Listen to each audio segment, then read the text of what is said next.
Jackson Radio Show. This week's top story. If you see a Nazi, punch a Nazi. The internet has been abuzz the past few weeks about this video of famed white supremacist douchebag Richard Spencer getting punched and then proceeding to cry like a baby-ass wimp boy while being interviewed about his idiotic cartoon frog pen. While many cheered and many more remixed the video to hits from yesterday and today, some people took it upon themselves to write think piece after think piece about the ethics of Nazi punching. Look, I know that an intellectual's hierarchy of needs peaks at moral superiority, but give it a rest. Punching a Nazi is the ethical choice, because people only become Nazis when they didn't get that urge punched out of them in childhood. I know it's fun to do the mental gymnastics of deciding whether or not Plato or Socrates or Jaden Smith or whoever else in your Philosophy 101 text would agree with your logical conclusion that punching Nazis is bad because violence is not the answer, but no one cares. You are under no obligation to hear a Nazi out. But Akila, what if they aren't actually Nazis? Anyone who thinks Hitler had mostly good ideas and argues that there was any silver lining to the tragic, unimaginable horrors done unto Jews during the Holocaust can catch these hands. Half the reason the Holocaust went unchecked for as long as it did was because of this lamentable desire for social loafing, where they'd rather be polite or peaceful to monsters instead of shutting them down forcefully.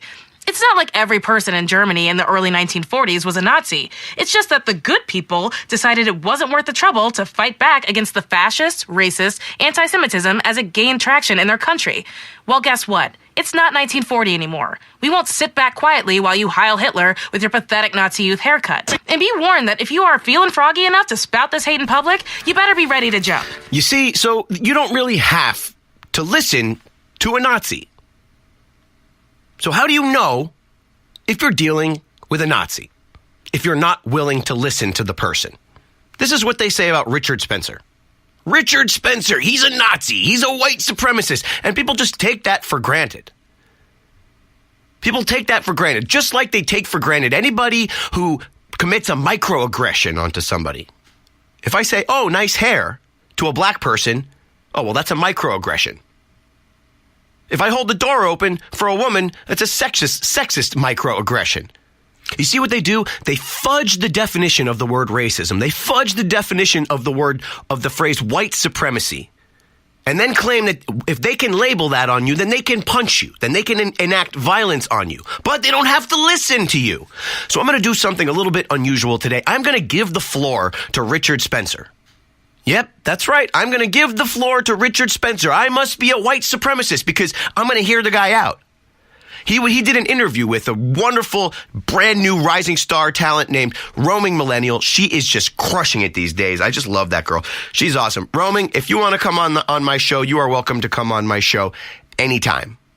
And I'm going to give the floor to Raving Millennial and to Richard Spencer so we can actually hear the terrible, awful, nasty things that made the University of Florida in Gainesville have to spend $600,000 and funnel police forces, funnel money and resources from all the adjacent towns just so that this guy could come and speak, just so that this guy could be heckled for an hour and a half.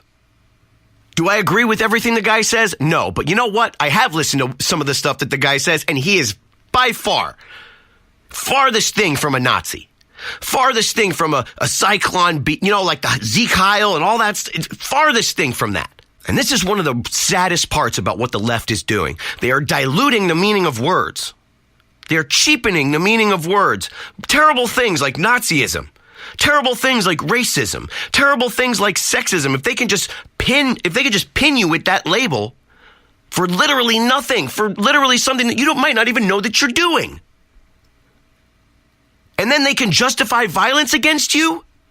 As a Jew, pinning the label of Nazi on someone is especially offensive to me if it's not actually true.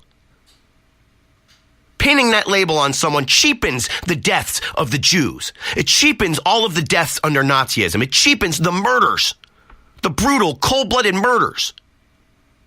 Now, ironically, that's what these leftists think should be done to people who they say are white supremacists or Nazis. And you really know they're screwed up when they're going around calling Ben Shapiro a white supremacist and a Nazi. Just like I said, completely cheapens the meaning of the word. All right, let's turn it over to Raving Millennial and Richard Spencer, the evil white supremacist. you've been categorized as, quite frankly, a white supremacist by a lot of people. I remember even looking up your Wikipedia page, the first thing it describes you as is, Richard Spencer is an American white supremacist. And I think a couple sentences later, it actually mentioned he denies being a white supremacist, which I thought was funny how they still insisted on labeling you that way, even though you deny it. So how would you respond to those kinds of claims that you do think the white race is superior? Well, first off, when I hear the idea of white supremacists, that does seem like one wants to be supreme over other races, and that I want to bring back slavery or something, and that's probably the opposite of what I want to do. In terms of this question of superiority, it really is a question of in what. My Washington Summit Publishers, which is a publishing group that's connected to MPI, I connect to everything that I do. We've published numerous books on IQ differences, and whites do not have the highest on average IQ.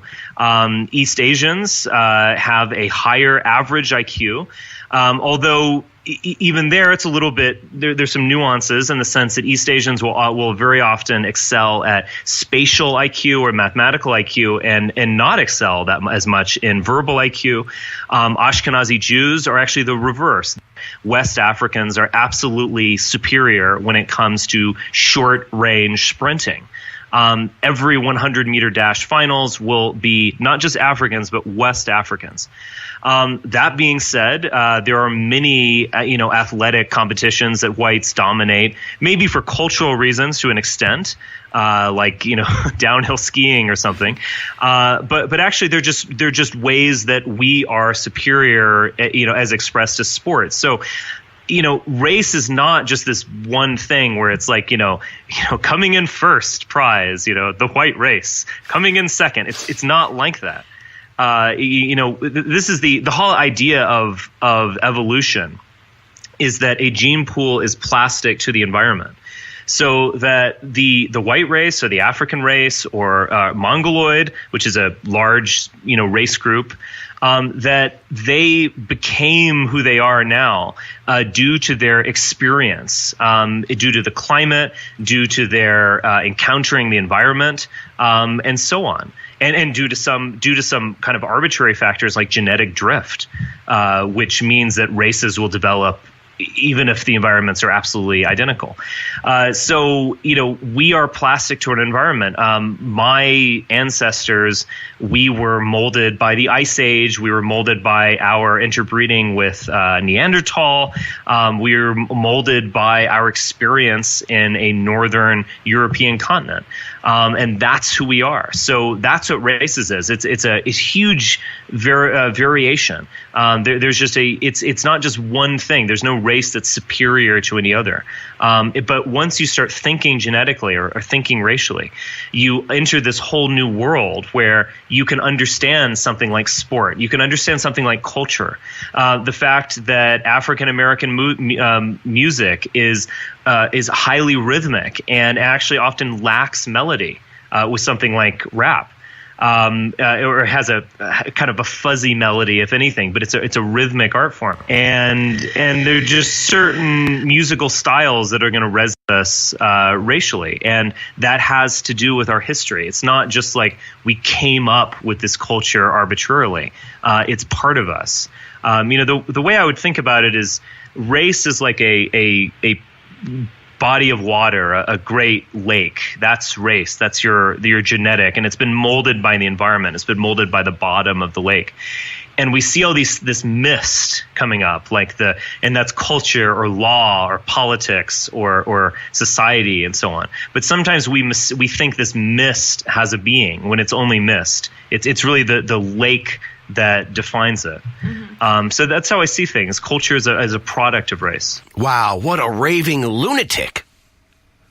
I heard him say that he wants to kill Jews and to kill blacks. I heard him say it. Didn't you hear him say it? Remember, this is the guy that got punched in the face, that got sucker punched right in the face. Because the guy wants to have a conversation about culture and IQ. IQ makes a difference, I don't really care what race you are as long as you have a nice, reasonably high IQ, then we can be friends, then we can relate to each other. Now, I really need to give a special hat tip to Roaming Millennial because, she's got balls. She's got big balls. Doing an interview with Richard Spencer in a climate where people are saying always punch a Nazi, and you can just go around calling anyone a Nazi, which basically means you can go around and punch anyone. And Roaming Millennial is putting her person at risk by going out there and doing an interview with a person, by letting the man speak into a microphone. Sick. It's disgusting. This is Brett Segal, the Disgruntled Millennial, Kevin Jackson Radio. We will be right back. You can get me at Shaq General. Kevin Jackson on the Black Sphere Radio Network. Do you owe back taxes to the IRS or state? The secret to avoiding the IRS nightmare is to seek professional representation. My friends at Security Tax Associates provide the most cost-effective and ethical representation in the industry while helping to avoid seizures, levies, and wage garnishments. Security Tax Associates is here to ensure that the appropriate steps are taken to permanently eliminate any possibility of future tax burdens once and for all. For a free, no-obligation consultation, contact Security Tax Associates, 844-779-4177. That's 844-779-4177. 844-779-4177. Or visit them at securitytaxassociates.com.